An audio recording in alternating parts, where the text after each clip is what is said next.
Imagina a seguinte cena. É fim de expediente.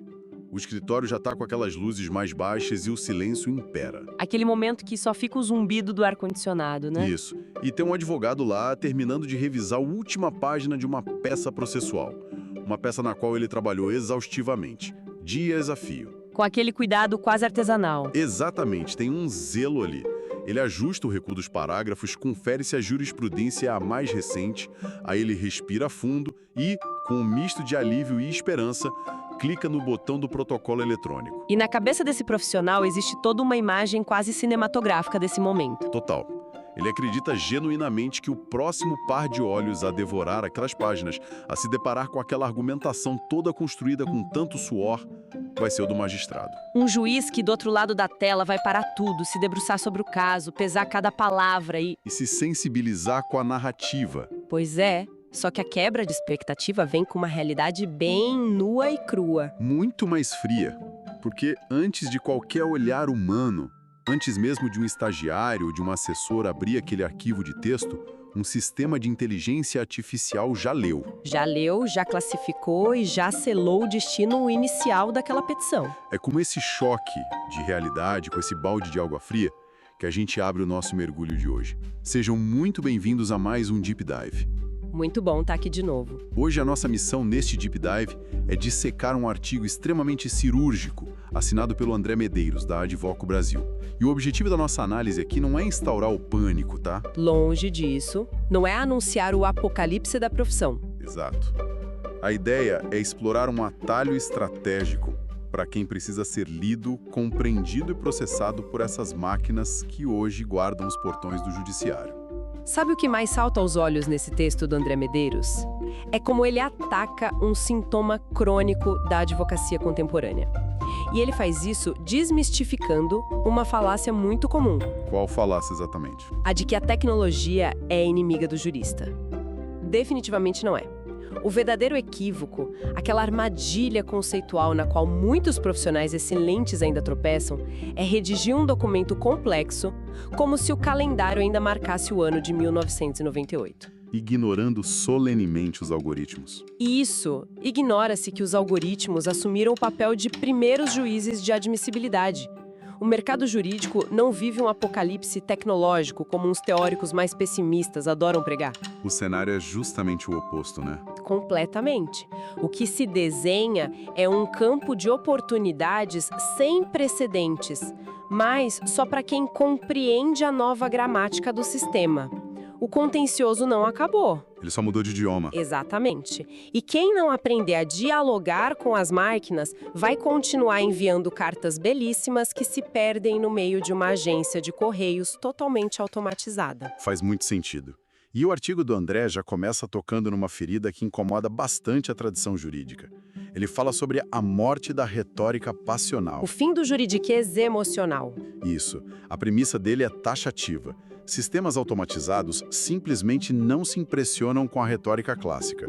A máquina procura padrões estruturados e coerência lógica verificável.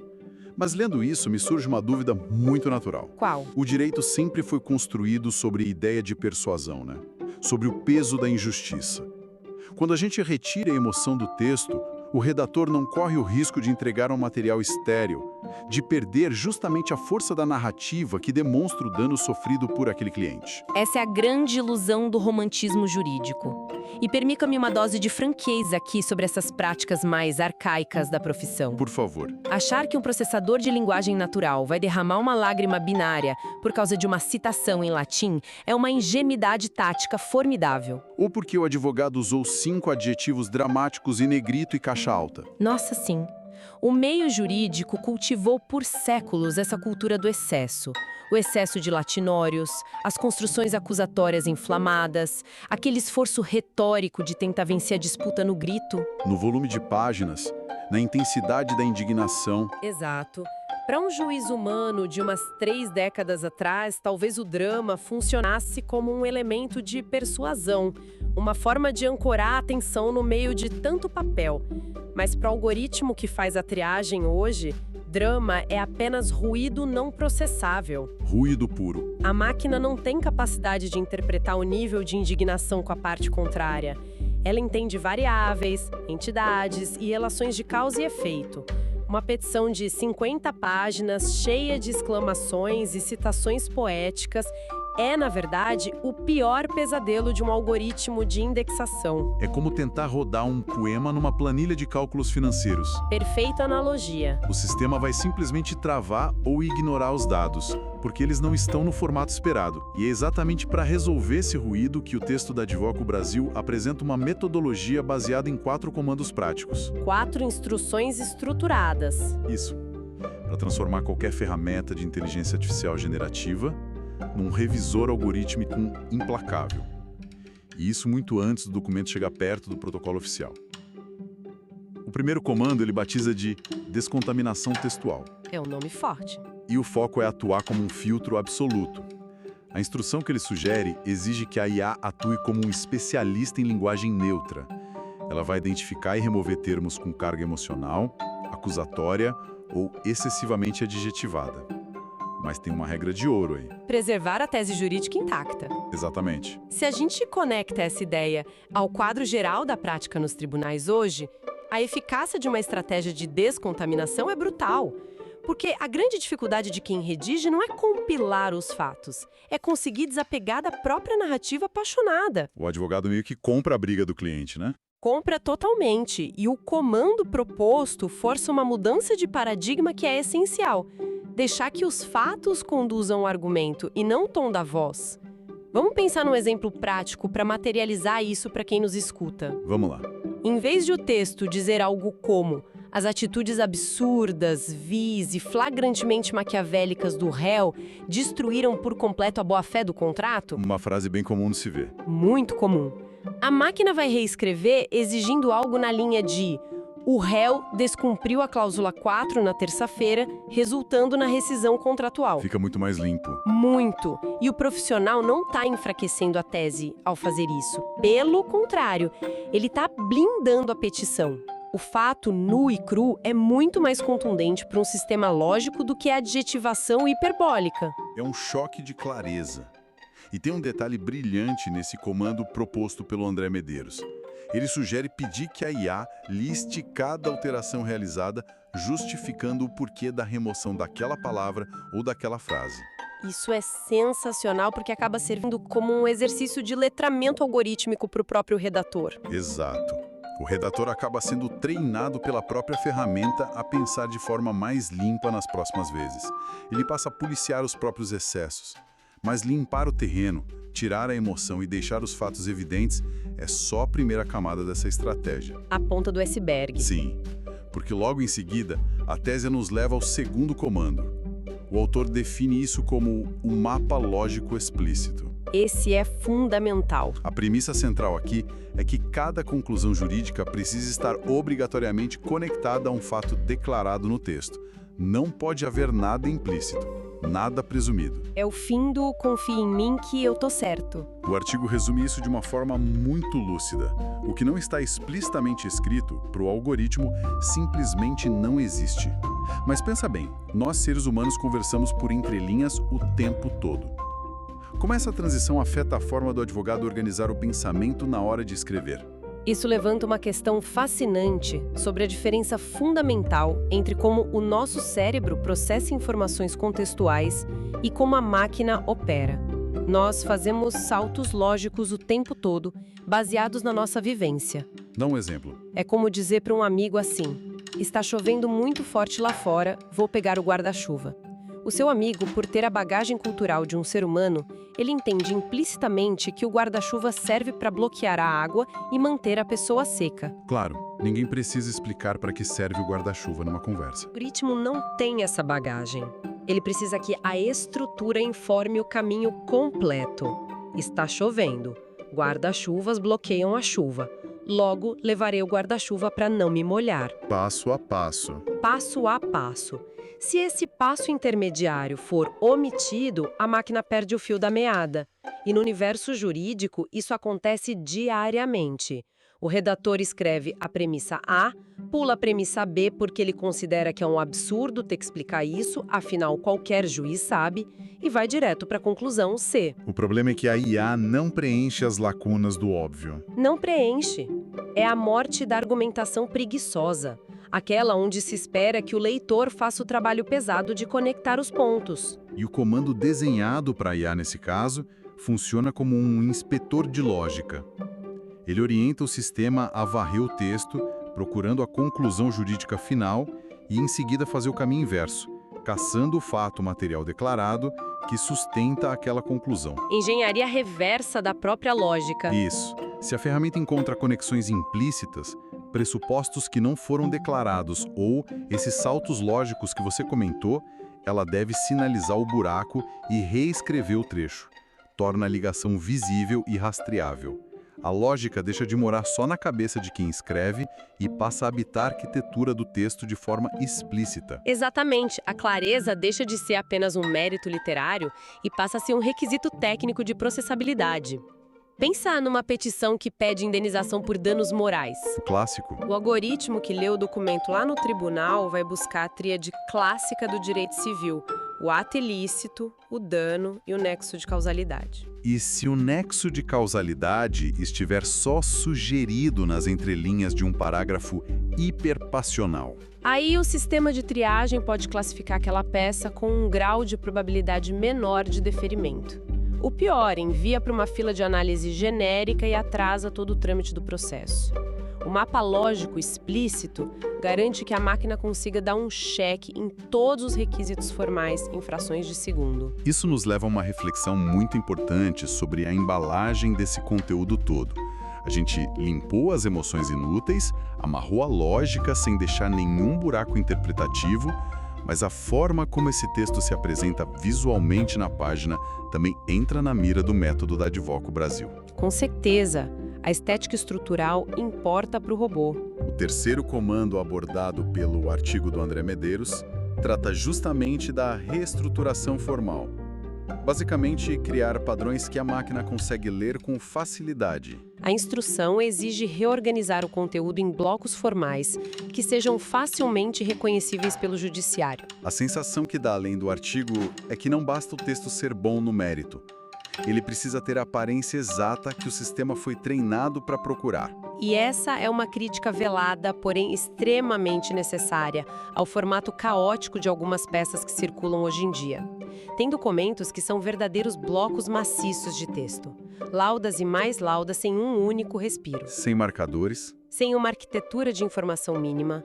Parecem pergaminhos medievais digitalizados. Um pesadelo de ler. O artigo aponta bem isso. Os algoritmos mapeiam padrões estruturais antes mesmo de analisar a semântica profunda do que está escrito.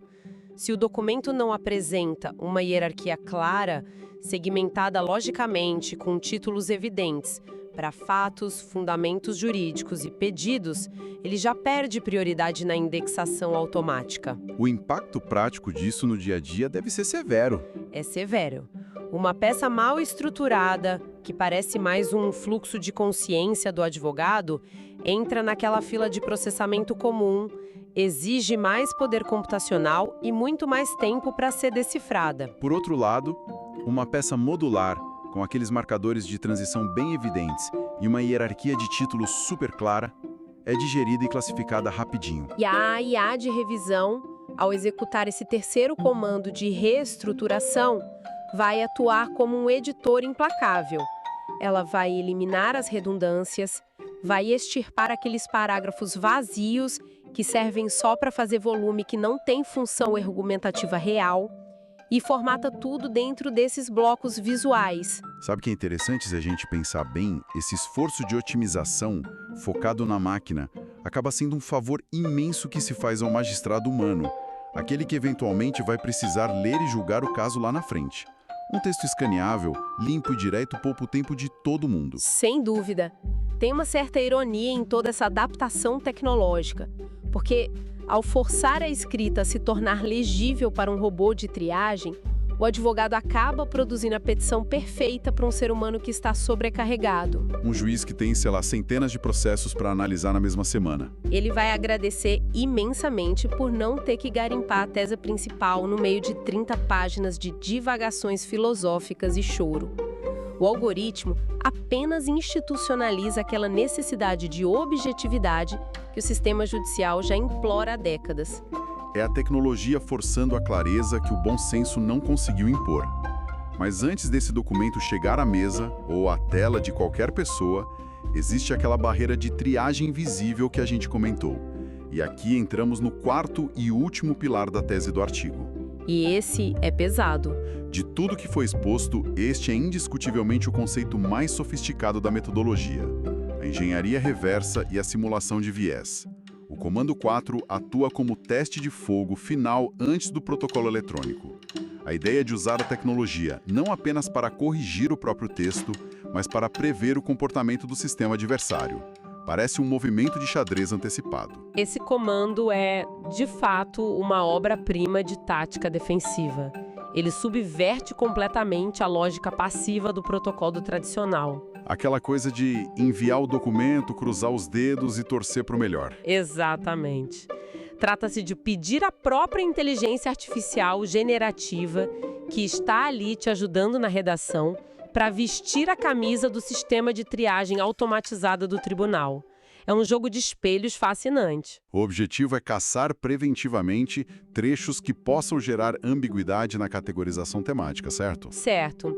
Você usa a ferramenta de apoio para sinalizar construções que o sistema oficial interpretaria como vagas, inconsistentes ou, o que é ainda mais perigoso, construções que tragam um alto risco de classificação negativa. Tipo enviar o processo para uma vara incorreta. Ou o robô negar um pedido de urgência, uma liminar, por pura falha de reconhecimento de padrões. É uma mudança de postura monumental.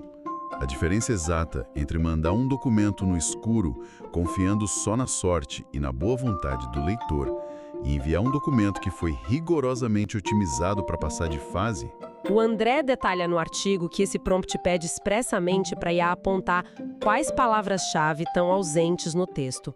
Palavras que, se incluídas, facilitariam o enquadramento correto da ação pela máquina do tribunal. Além de propor a geração de um índice de risco antes e depois da revisão.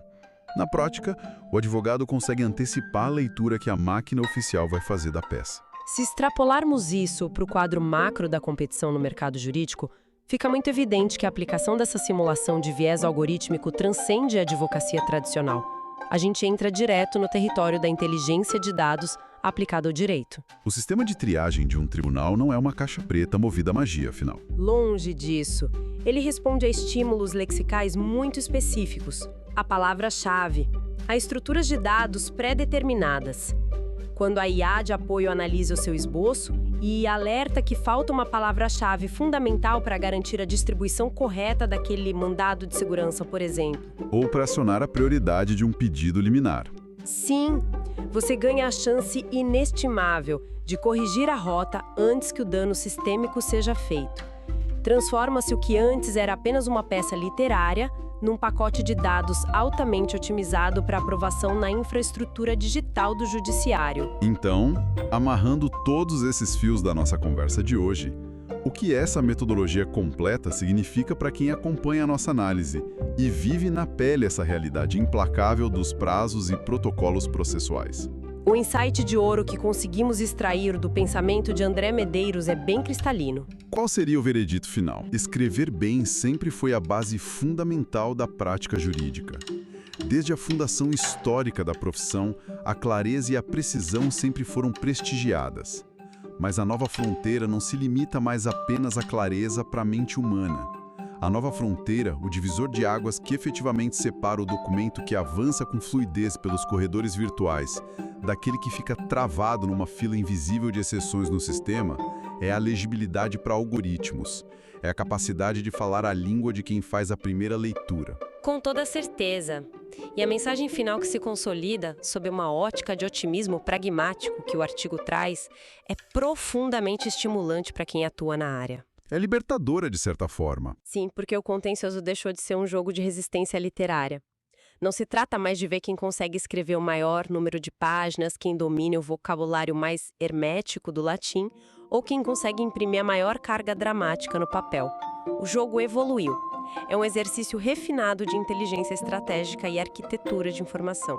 E para o operador do direito que compreende e domina essa nova técnica, aplicando a descontaminação textual, o mapeamento lógico rigoroso, a estruturação formal impecável e essa simulação prévia de viés que a gente discutiu, o horizonte de possibilidades é vasto. Esse domínio técnico coloca o profissional anos, quem sabe décadas à frente da concorrência. Uma concorrência que ainda insiste em redigir longas cartas apaixonadas para leitores robóticos. Que não sentem nada. Que não sentem absolutamente nada. Longe de ser um cenário de substituição do humano pela máquina, o mercado atual revela-se um terreno extremamente fértil.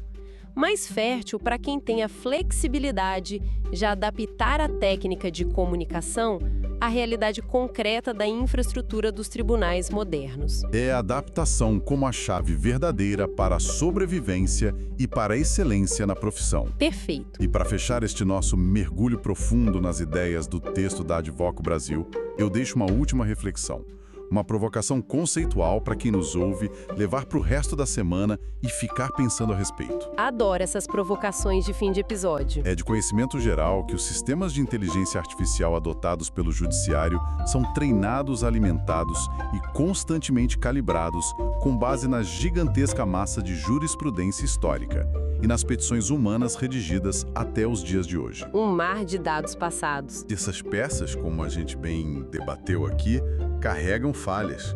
Elas são muitas vezes verborrágicas, confusas e excessivamente emocionais.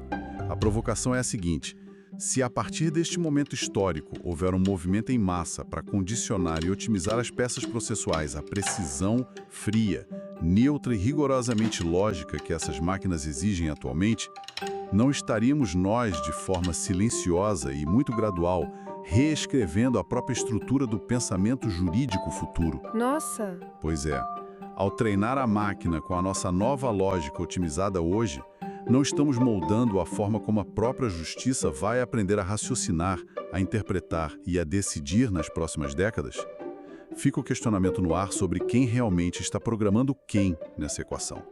Agradecemos imensamente a companhia de todos em mais esta exploração investigativa. Até o nosso próximo Deep Dive.